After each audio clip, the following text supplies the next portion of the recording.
Believe it or not, I had plenty of teachers when I was growing up suggesting that maybe I wasn't wrapped too tight during my learning process. Well, how about if you're a football player and you're not strapped too tight or even strapped at all?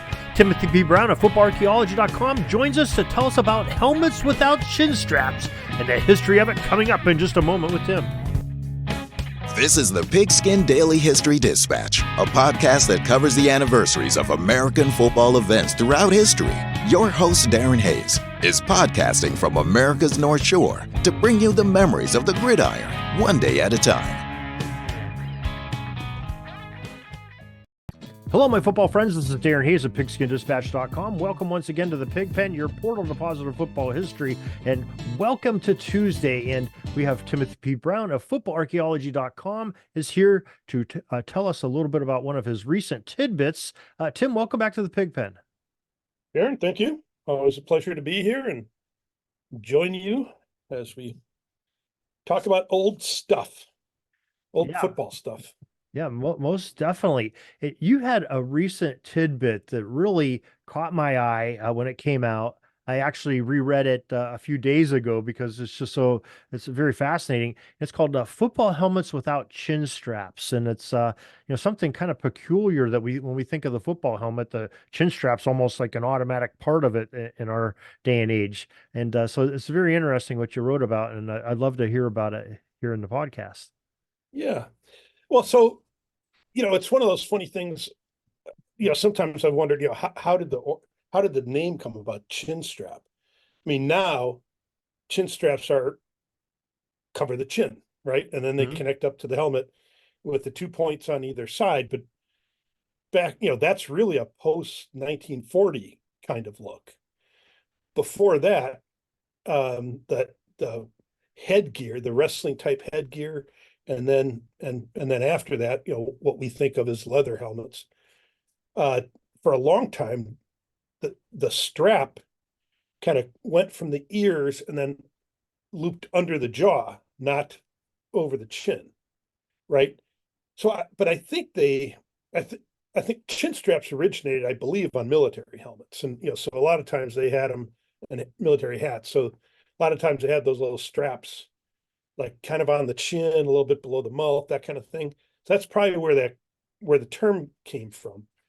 But anyway, so they had those original straps were kind of elastic or cloth. They weren't, and they could tighten them, but they certainly weren't as good about keeping the helmet on the head as today's 2 or 4 point chin straps do. Plus the helmets are just tighter. So, if you've got a leather helmet, it can only conform to the head so much, right? I mean, if it's a little bit big, or you've got it, just nobody's head is shaped the same way, or no two people's are shaped the same way. So, there's probably some little extra space here, a little extra space there in any given leather helmet. And so, they used to come off. And so, Goldsmith which was, one of the original manufacturers of baseballs. They started back in 1875. They were a big sporting goods manufacturer, at least till like 1940. That's the last catalog I have of theirs. And so I'm not sure exactly how much longer they lasted, but so Goldsmith was trying to fix this problem. How do we keep helmets on? Because these little chin straps don't always work. So what they did was they got rid of the chin strap, which seems kind of dumb. They could have kept it, but they tried to make the size of the helmet adjustable. So, and they did that by, at the back of the helmet, they basically put together like a drawstring system. And if you think about it, like, we've all seen movies of like a Victorian woman who's getting her corset, adjusted, where they're pulling those straps and they're, making her stomach, look, or make it look like she's got an 18-inch waist, that kind of thing. So, I mean, so they had a system like that, or at least, functionally, that was what it was supposed to do. It was supposed to tighten the base of the helmet around the head. And so, but, the fact of the matter is, it didn't work very well. You probably needed help getting your helmet on and off every time, I would assume.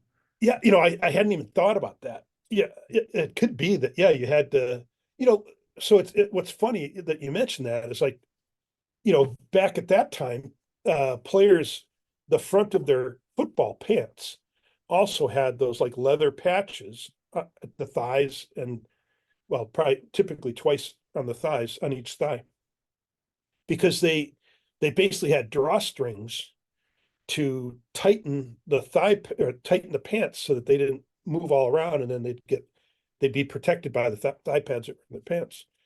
Um, so so they didn't have really good elastics back then. So it's a matter of pulling laces of one form or another to try to get things to fit. So somehow they tried to do that with the helmet, but they were gone from the catalogs in about a year or two. So it tells me the thing just didn't work. The concept made sense. And in fact, in the 70s, when people started, like, I believe it was Rydell that did it first, but they had the bladder helmets where you pump air into it and it conforms to your head, whatever the shape of it may be. So they were trying to do that same thing. They just didn't have the means to do it at the time. And so, good idea, bad execution. And so then that disappeared. But I still haven't figured out, like, why would you get rid of the chin strap? So Right. even if you got this other cool thing going on, why get rid of the chin strap? Because I've never read anything about people being bothered by it. Like the nose guards, yeah, that was a big, nobody liked wearing the nose guard because they had difficulty breathing and that kind of stuff. But chin strap, you know, Yeah, I mean it's a so natural place to secure because you sort of got that hook shape under your chin to, yeah, give a good anchor point to tie it down to your head and get a little tension on there. yeah. That's weird. Hmm. Yeah, So, so sometimes, some of the stories, I mean, again, I like the stories where, as football evolved, there were all these dead end paths, right? Just like in, animal species. right. And, so some of them, the thinking behind the path made sense. They just didn't have the tools or the technology or the right materials to make it happen at the time. Yeah, I mean, very, very interesting story, but just you describing the back of that helmet and the whole corset idea, it took me back to some time playing like junior high ball. We got sort of leftover pants. And one year I had drawstring pants for football where you had to tie them up like you tie your shoe. What a Yeah. pain in the ass that was every day for practice, for game day. It just, especially when you're like, 11, 12 years old, you don't want to take your time to snap pants even, let alone, sit there and tie them and Yeah. tighten them up. And if you didn't tighten them up, then you had, you know, your jock and everything else was, flopping and falling all over the place. And it was just a bad design, whoever designed those pants. I didn't enjoy those. Yeah. Well, and again, it's one of those things that depending on your age, you may not have as much experience with it, but back in the day, there were a lot of people on the football field with, white athletic tape wrapped around their thighs or around their knees to keep things in place, right? Hmm. And so I've spotted that kind of thing going on back, to the 20s and 30s. So people, even back then They were taping they up ran into back the then, same huh? problem. Oh, I never thought about that. Yeah, I guess you would be able to do it too then. I'm always sort of thinking like athletic tape and duct tape, the fabric type tape being more of a modern invention, but yeah, I guess they would have had that back then. Yeah, I Interesting. mean they had, if you look at the old catalogs, um, I can't tell you it was the exact same kind of tape, but they had athletic tape and illustrations like Walter Camp, those the football guide, the football guides, they had illustrations of how to tape an ankle, that kind of stuff going back pretty far. So Yeah, yeah, very interesting. And then thank God that they have the chin straps. But even with chin straps, and I don't know about you, but when I played early on, I don't even think I saw a 4-point chin strap Yeah. until maybe I was in high school or something. I think it was sort of a, late 70s type innovation, I think, or at least became popular at the levels I played at then. But you see so many people with the 4-point chin straps, and they still their helmets still come flying off, and especially the NFL level and big time college. It's unbelievable that those can come off, because once you have those helmets on, and if they're done upright, I mean it's hard to unsnap them when you do want to take it off, let alone have it Yeah. come flying off in the middle of the game. Kind of crazy. Well, I hate to tell you this, but some of those guys are stronger than you and your buddies were.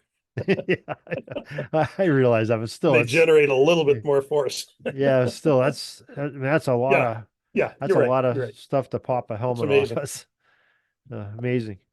Well, Tim, that is a great story and a great piece of football history that we, seldom get to appreciate something like that, and what the sort of the forefathers of football had to go through to do that. And you talk a lot about this kind of items on your website, footballarchaeology.com. And why don't you tell people a little bit about it and how they can enjoy footballarchaeology.com? Yeah. So it's footballarchaeology.com. It's a Substack website. So if you're familiar with Substack, or, you can find me there. And I also, post on Twitter and on Threads, but the site itself, it's a subscription site. If you subscribe for free, you get access now to about a third of the stuff. And paid subscriptions, which is basically $5 a month, or $50 a year, that you have full access to everything, including the archives. So, if that's what you're into, then subscribe away. Excellent job as always, Tim. And if folks, make sure you take advantage of what Tim's saying, because there is really a plethora of information on football history. We get to talk a little bit about it, each week, but Tim has so much more in there. I think, what did you say? You have over 1,000 articles in there right now? Yeah, not quite 1,000. It's getting close. Yeah. Well, that's four digits there, guys. That's some good stuff to look at football history from different angles. So, Tim, we really appreciate you coming on, and we would love to talk to you about more great football history next week. Very good. Look forward to it. Thanks, Darren. That's all the football history we have today, folks. Join us back tomorrow for more of your football history. We invite you to check out our website, pigskindispatch.com, not only to see the daily football history, but to experience positive football with our many articles on the good people of the game, as well as our own football comic strip, Cleat Marks Comics. Pigskindispatch.com is also on social media outlets, Facebook, Twitter, Instagram, and don't forget the Pigskin Dispatch YouTube channel to get all of your positive football news and history. Special thanks to the talents of Mike and Gene Monroe, as well as Jason Neff, for letting us use their music during our podcast. This podcast is part of the Sports History Network, your headquarters for the yesteryear of your favorite sport. You can learn more at sportshistorynetwork.com.